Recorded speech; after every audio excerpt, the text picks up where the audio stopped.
Welcome to our grammar lesson today. Well, I'm going to share with you my computer so that we may understand what we have to analyze today. Okay, so this time we are going to focus attention on one of the most commonly used words in English and in any other language, adverbs. And sometimes the construction that we make that functions similar to adverbs. That's the one we call adverbial. So let's start our presentation right now with the analysis of what adverbs and adverbials are. Okay? Well, an adverb is a word that we use just for the sake of modifying or qualifying other words, including, in certain cases, adverbs as such. But most of the time, we have among them adjectives, mainly verbs, or other words or phrases. Just with the exception of determiners and adjectives that directly modify nouns, we find, let's say, adverbs modifying all other words. A good way to understand adverbs is to think about them as the words that provide context. That is, they enrich what we are saying. Specifically, adverbs provide a description of how, when, in what manner, up to what extent something is done or an action happens. Well, normally we can spot an adverb because we find ly at the end. Well, that's in English. Or wise, which is also a suffix to the, just mention that the word is an adverb. But be careful. In the case of ly, there are some adjectives ending in ly that, of course, do not modify as adverbs do.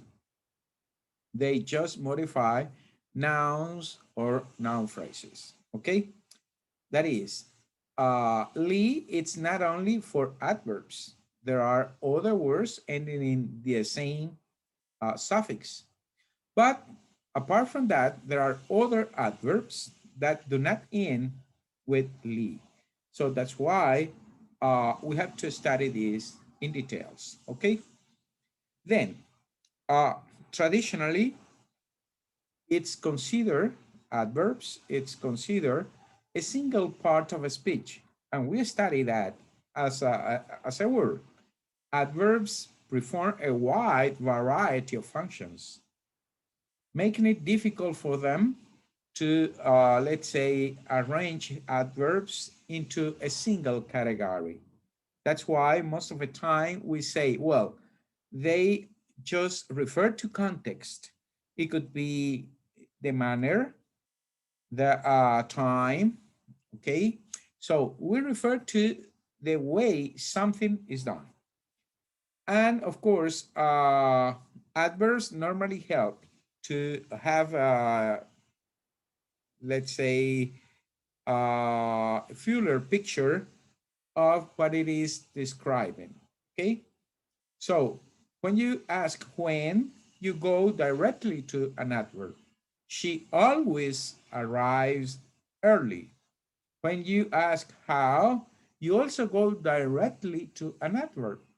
He drives carefully. That's the way he drives.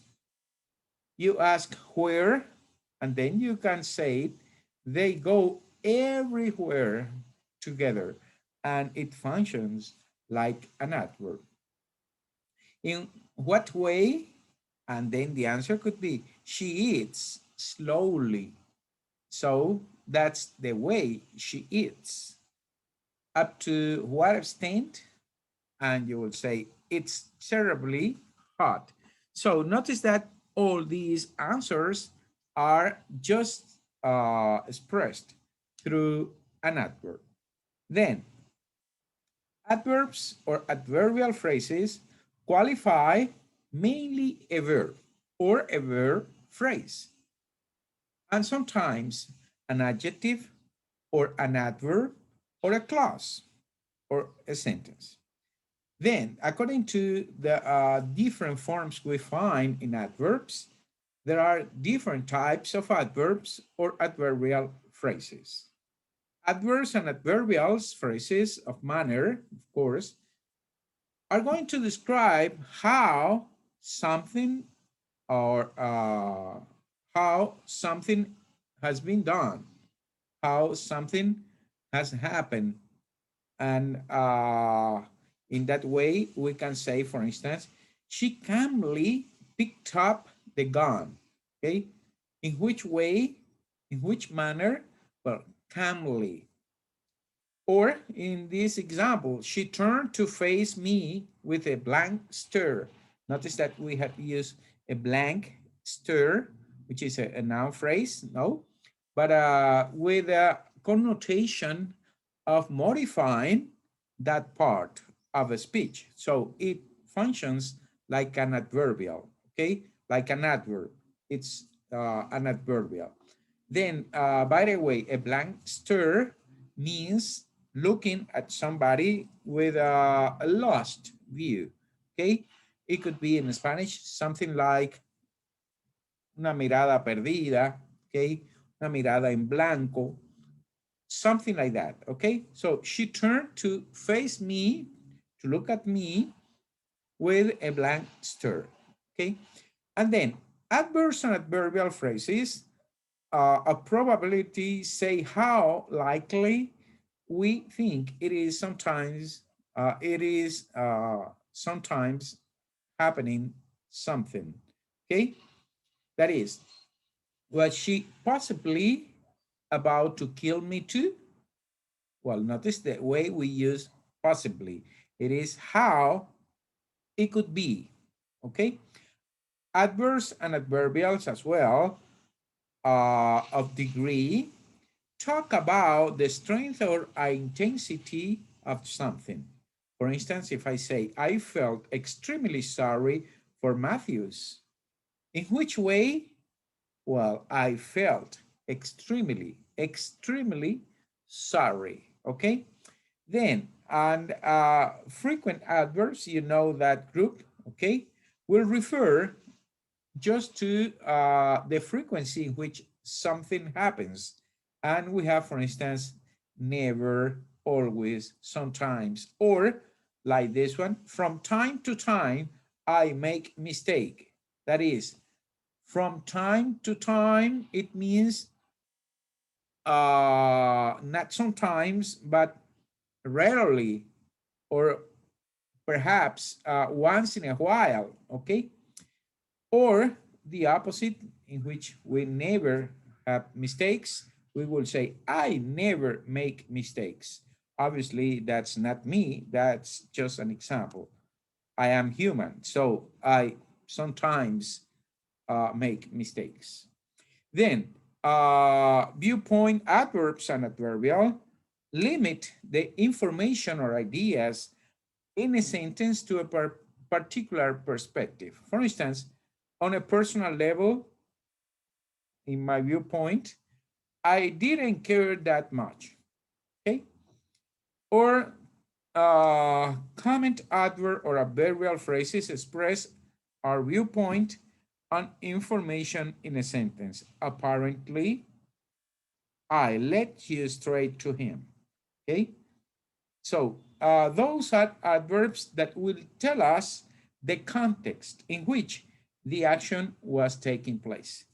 Then, according to the position we use them, they could be in front position at the beginning of a sentence, in middle position, mid position, that is before the main verb. So it could be between the subject and its predicate. And at the end of a sentence in end position. So those are the possibilities we find with adverbs that, you know, English is very, let's say, rigid and it's not possible to change the order of a given word, but that's not the case of adverbs. But be careful, in certain cases, adverbs may change the meaning, as we are going to see. Well, you know that li, it's the most commonly used form of adverbs.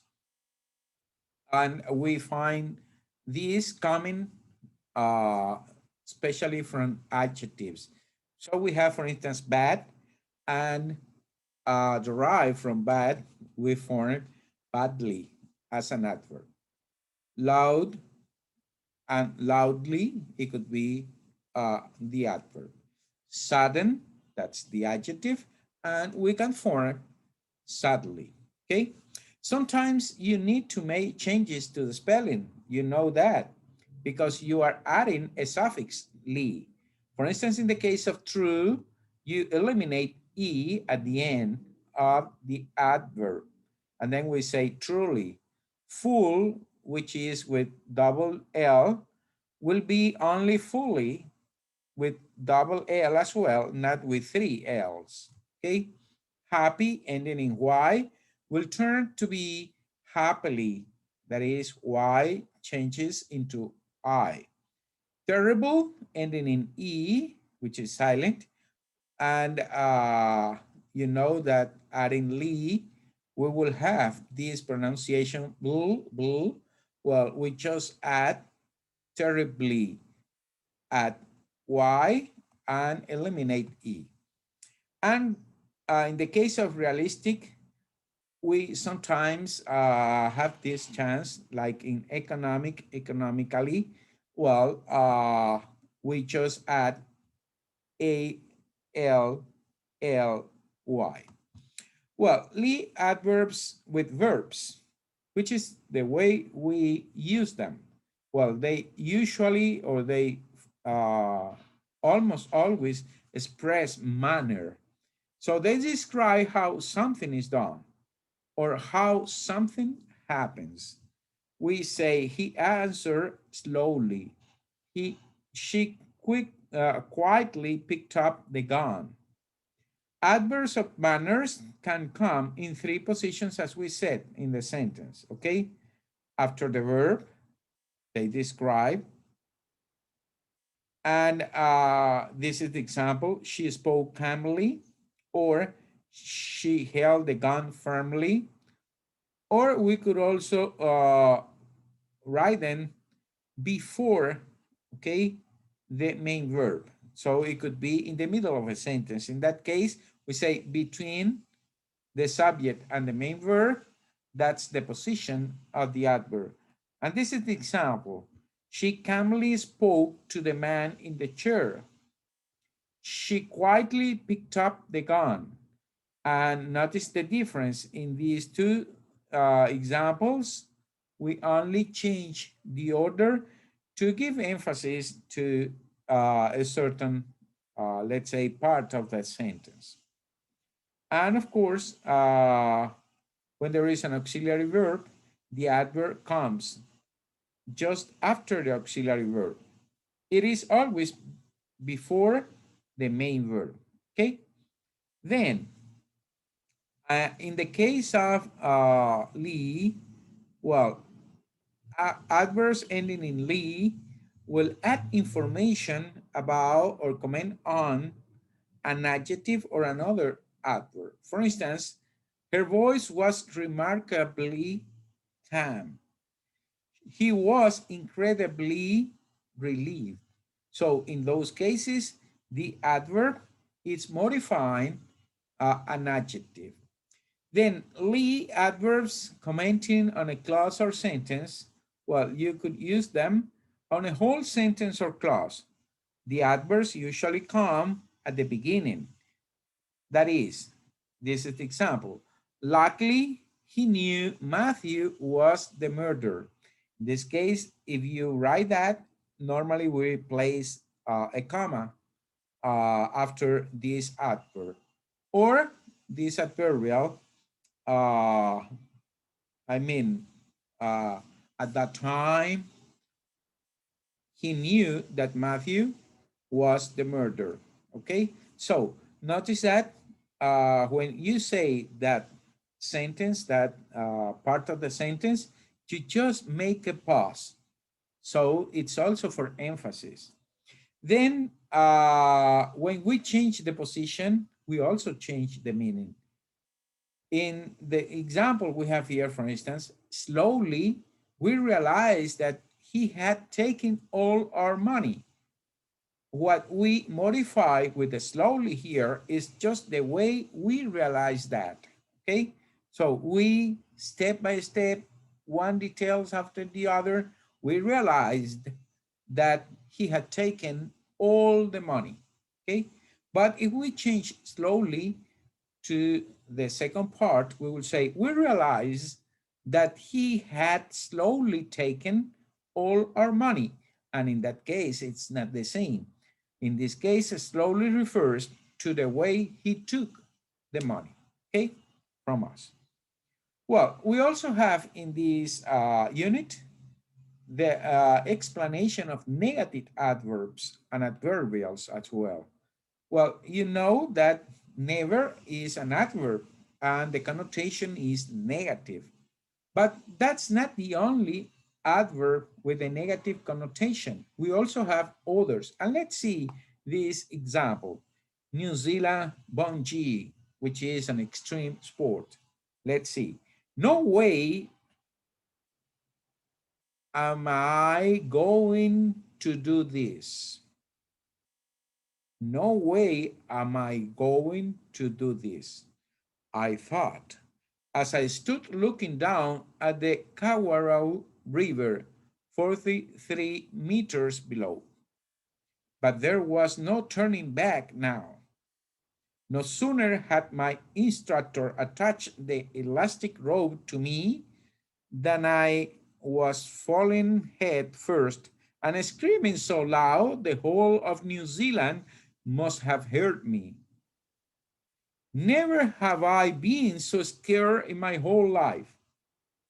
But it's over before you know it, and you are back on dry land.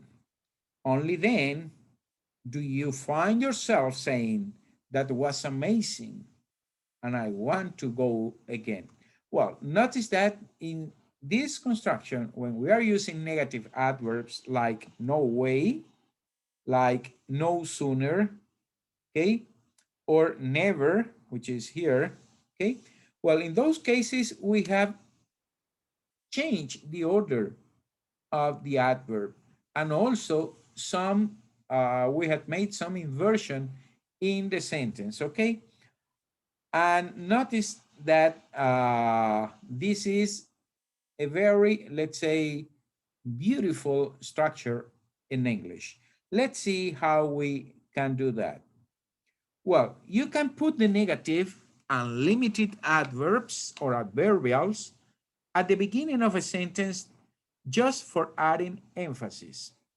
And then you say, never had I been so scared in all my life. Only then do you find yourselves saying that was amazing. This is more common in formal written English, but you will also hear the structure in spoken English. For example, no way am I going to do that. The one that we listen in this fragment I read. Then negative adverbials are expressions with the word no, not, or never. And sometimes those adverbs with negative connotations, okay? That is seldom, rarely, okay? Those are negative adverbs. Then we say, or we include never before, at no time, no sooner than, okay? No way, not since, and not until. Well, we include all those expressions as negative adverbials. Limiting or restrictive adverbials include hardly, hardly ever, okay? When, rarely, seldom, and expressions with only, such as only when, only after, and not only. Okay, so those are limiting the, let's say, the context in which we say the adverbial. And we also include here no sooner than or hardly when. These adverbial are followed by than, okay? And they also have a negative connotation, as we said. For instance, we say, no sooner had he attached the elastic rope to me than I was falling. Or hardly had I reached the top when I was falling to the bottom. Okay, so notice that in those cases, we add than to the case of no sooner and when to the case of hardly. Well, in those cases, we have made inversions. Okay, so after the adverbial, you must change the order of the subject and the verb. Okay, and this is what we call inversion. With the sentences in which we find auxiliary verbs, we just make it with the, let's say, uh, first the adverbs or adverbial, the negative adverb, then the auxiliary verb, and then the subject plus the main verb. Okay. For instance, we have here, I have never been so scared in all my life. This is a sentence. But if we want to make this inversion with this structure, we will say, never have I been, okay? Notice that have was here after the subject, but now we place it, never have I. So we make the inversion of the sentence here. Never have I been so scared in all my life. The same when we say, we hadn't been bungee jumping since we were in New Zealand. We can also change this with inversion and said, not since we were in New Zealand have we been bungee jumping. Okay?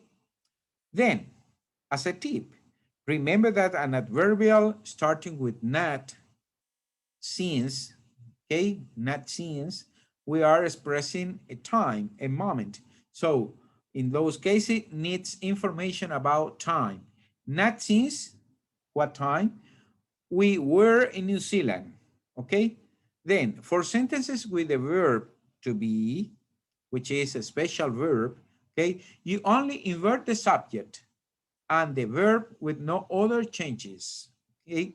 Then this is the case in which we say, never was I so happy to stand on solid ground, okay? But with verbs in the simple form, we use the auxiliary verb do and does for the third person singular or did for the past, okay? So in the case, this is the example, she rarely gets scared. We don't have an auxiliary verb. In this case, we use, as she is third person singular, we use, okay, does. Then, and well, the example, I didn't read it for you. It is, rarely does she get scared. Okay, notice that. Thus, it's before she and no S in get, because the third person singular will contain its mark in the auxiliary verb. Okay, then for this unit, you are going to do exercises using adverbs or adverbials. For instance, the first exercise I want you to do is just this. Complete the table with the adverbs and adverbial phrases from the box. There are two adverbs or adverbial for each category. So you have to find one for manner, because we have here slowly as an example. There should be at least another one in this box, okay? In which we will express just the manner we do something, the action. Probability, degree, frequency, viewpoint, comment. So those are, let's say, contexts in which we express the action. Then you will find them from this group of adverbials and adverbs.